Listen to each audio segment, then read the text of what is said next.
ఈ వీడియోలో మనం భగవద్గీత అధ్యాయము 11 శ్లోకము 37ను పరిశీలిద్దాం. విశ్వరూపాన్ని చూసి పరవశించిన అర్జునుడు శ్రీకృష్ణుడి అనంతమైన మహిమను కీర్తిస్తున్న సందర్భమిది. మొదటగా ఈ పవిత్ర శ్లోకాన్ని భక్తితో విందాం. కస్మాచ్చతే నమేరన్ మహాత్మన్ గరీయసె బ్రహ్మణోప్యాది కర్త్రే అనంత దేవేశ జగన్నివాస త్వమక్షరం సదసత్ తత్పరం యత్.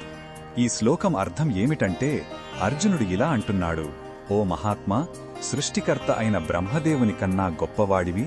సృష్టికి ఆది కారణమైన నీకు దేవతలు, మహర్షులు ఎందుకు నమస్కరించరు? వారు తప్పక నమస్కరిస్తారు. ఓ అనంత స్వరూపా, ఓ దేవదేవా, ఈ జగత్తుకు ఆశ్రయమైనవాడా, నీవే నాశనం లేని అక్షర పరబ్రహ్మవు. వ్యక్తమైన కార్య జగత్తుకు, అవ్యక్తమైన కారణ జగత్తుకు కూడా అతీతమైన పరమ సత్యం నీవే. ఈ శ్లోకంలో ఉన్న భావం మనకు ఏమి చెబుతుందంటే, నిజమైన భక్తి అనేది భగవంతుని సర్వోన్నతమైన ఆది మూలమైన స్వరూపాన్ని అర్థం చేసుకున్నప్పుడే ఉదయిస్తుంది. ఈ సృష్టి, దాని సృష్టికర్త, వారిద్దరికీ కూడా మూలమైన అఖండ చైతన్యం ఒకటుందని గ్రహించడమే జ్ఞానం.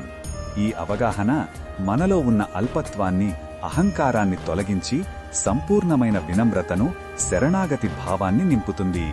ఈ బోధనను మన దైనందిన జీవితంలో ఎలా ఉపయోగించుకోవచ్చంటే, మనం తరచుగా తాత్కాలిక అధికారాలను, విజయాలను, వ్యక్తులను చూసి అతిగా ప్రభావితమవుతాం.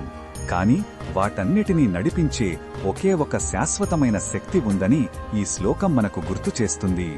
ఈ ఎరుకతో మనం జీవించినప్పుడు జీవితంలోని ఒడిదుడుకులకు చలించకుండా వినయంతో, స్థిరమైన మనస్సుతో మన కర్తవ్యాన్ని నిర్వర్తించగలుగుతాం.